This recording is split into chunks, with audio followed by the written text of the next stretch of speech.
Kanalıma hoş geldiniz.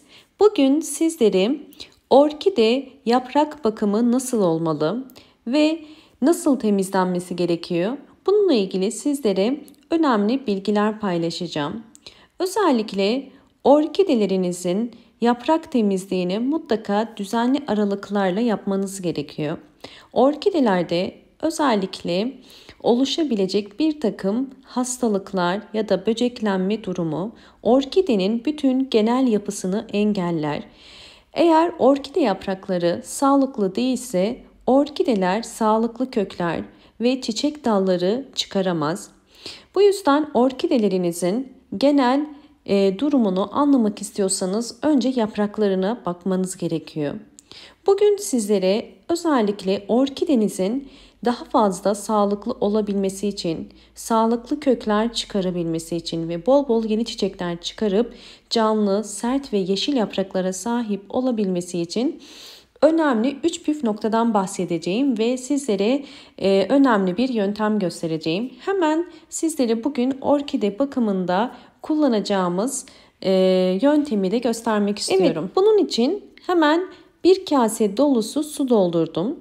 Bu su arıtma suyu ve hemen bu suyun içerisine karbonat koyacağım. Karbonat bildiğiniz üzere anti asit özelliği olan bir temizlik ürünüdür. Bunu günlük yaşantımızın her alanında görebiliyoruz.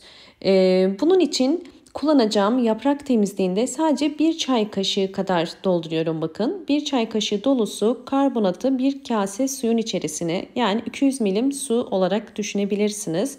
İçerisine koydum ve karbonat içerisinde eriyinceye kadar karıştırıyoruz. Karbonatı orkide yapraklarımıza özellikle kullanmamızın nedenlerinden bir tanesi de böcekleri uzak tutmak ve mantar gibi bir takım hastalıkları da uzaklaştırmak. Özellikle bahçeniz varsa ya da eğer evde çiçek besliyorsanız maalesef çiçeklere zarar verebilecek böcekler ya da kemirgenler olabiliyor ve bunları uzaklaştırmak için mutlaka karbonat kullanın. Üzerine de nem yağı kullanacağım. Daha önceki videolarımda size nem yağından bahsetmiştim. Nem yağı biliyorsunuz ki tespih ağacından üretilen tamamıyla doğal bir yağdır. Bu yağdan da yine aynı şekilde 1 tatlı kaşığı kadar nem yağı kullanıyorum. Nem yağı özellikle orkidelerin yapraklarını bir takım mantar gibi hastalıklardan, trips böceği için ya da unlu bit, kabuklu bit gibi bir takım böceklerden koruyan bir yağdır ve özellikle orkide yapraklarına bir canlılık ve parlaklık sağlar. Bakın ikisini karıştırıyorum şu anda. Karbonat ve nem yağını karıştırdık. Bu orkidelerimiz için çok faydalı bir karışım oldu. Bunu nasıl kullanabiliriz? Hemen sizlere göstermek istiyorum. Çiçeklerimizin yapraklarını uzun süre silmediğimiz zaman bu şekilde bakın tozlanabiliyor ve bu tozlarda bazen bizim göremediğimiz özellikle yaprak altlarında bir takım hastalıklar ya da böceklenmeler oluşabiliyor. Ve bunlardan korunmak için mutlaka orkidelerinizin yapraklarını düzenli olarak hem alttan hem de üstten silmeniz gerekiyor. Bunun için bir pamuğu bakın hazırlamış olduğum karışıma döktüm ve bu şekilde yavaş bir şekilde yaprakları çok incitmeden siliyorum. Bakın sildiğim gibi hemen üzerindeki renk tonunun farklılığını görebiliyorsunuz. Daha canlı, parlak ve yeşil görünüyor şu an. Bakın yakından da göstermek istiyorum. Bakın hemen canlandığını sizler de görebiliyorsunuz. Bu özellikle içerisine koyduğum nem yağından dolayı parlaklık sağlıyor ve orkidelerin daha canlı durmasını sağlıyor. Ve nem yağı kokusundan dolayı da gelebilecek her türlü böcek ve haşerelerin uzaklaşmasına da yardımcı oluyor. Çünkü ağır bir kokusu var. Fakat kesinlikle nem yağını direkt yapraklarına sürmeyin. Bunu da belirtmek istiyorum. Eğer direkt nem yağını suya koymadan direkt yaprakları silmeye kalkışırsanız maalesef yapraklara zarar verir. Dediğim gibi her zaman anlattığım püf noktalara dikkat etmeye çalışın ve mutlaka su ile karıştırıp yapın. Bakın gördüğünüz üzere yaprak altlarında siliyorum. Özellikle bitkilerinizi bunu hasta olmadan önce ya da böceklenmeden önce kullanmalısınız.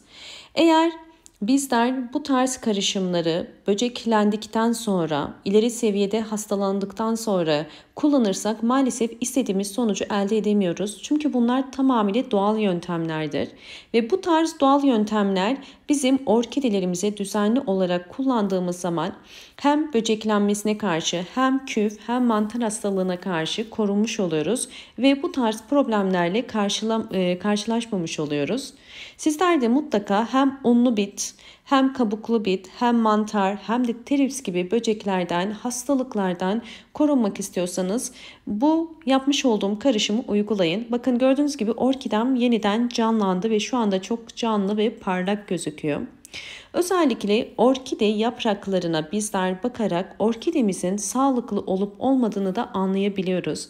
Eğer orkidelerinizin yaprakları canlı, sert ise bu orkidenizin sağlıklı olduğunu gösteriyor. Fakat eğer sararmaya başlıyor ve giderek rengi değişiyorsa bu sağlıksız olduğunu gösteriyor. Bakın iki yaprak arasındaki farkı görebiliyorsunuz. Silinen yaprak ile silinmeyen yaprak arasındaki fark gayet açık.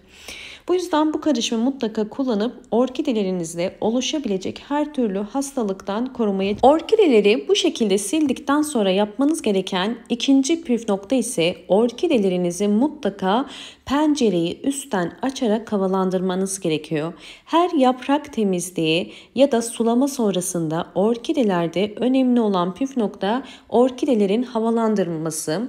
Kesinlikle direkt rüzgarlı bir yere koymayın. Eğer orkideleriniz çiçekli ise sizler rüzgarlı iki pencereyi açıp rüzgarda bırakırsanız çiçeklerinde solma olur. Sadece bir pencereyi yukarıdan açıp orkidelerinizin özellikle bu sonbahar ayında belirli saatlerde havalandırmanız orkidelerinizin gelişimi için çok katkı sağlayacaktır.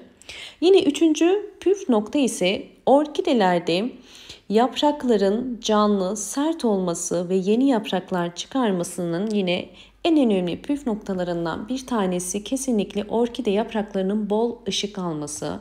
Bütün videolarımda anlatmaya çalışıyorum. Orkidelerinizin sağlığı için, yeni yaprak, çiçek dalı çıkarabilmesi için gün ışığını alması çok önemli. Eğer orkideleriniz gelişim göstermiyorsa mutlaka orkidenizin konumu iyi değildir. Bu yüzden orkidelerinizi pencereye yakın. Şu anda sonbahar ayında olduğumuz için sabah ya da ikindi güneşine kısa süreliğine alan direkt bir pencere kenarına koyabilirsiniz. Ve bu orkidelerinizin yapraktan daha hızlı gelişmesine yardımcı olacaktır. Bildiğiniz üzere orkideler yapraktan ışığı asıl alırlar ve gelişim gösterirler. Bu yüzden orkidelerinizin bol bol ışık alması ve kısa süreliğine sabah ya da ikindi güneşini alması orkidelerinizin yapraklarının canlı, sert olmasına ve en önemlisi de çiçek dalı çıkarmasına yardımcı olacaktır. Eğer anlattığım bütün bu püf noktalara dikkat ederseniz orkideleriniz istediğiniz gelişimi gösterecektir. Eğer videomu buraya kadar izlediyseniz ve beğendiyseniz hemen beğen tuşuna basıp kanalıma da abone değilseniz eğer bana destek olmak için abone olursanız çok mutlu olurum. Videolarımı çevrenizde ve etrafınızda paylaşabilirsiniz. Yeni videolarımdan haberdar olmak için mutlaka sağ köşedeki zil sesini açık konuma getirmeyi unutmayın. Bol bol yorumlar yapıp eğer bu yaptığım yöntemleri deniyorsanız yorumlar kısmına da sonuçları paylaşabilirsiniz. Hoşça kalın, sağlıkla kalın.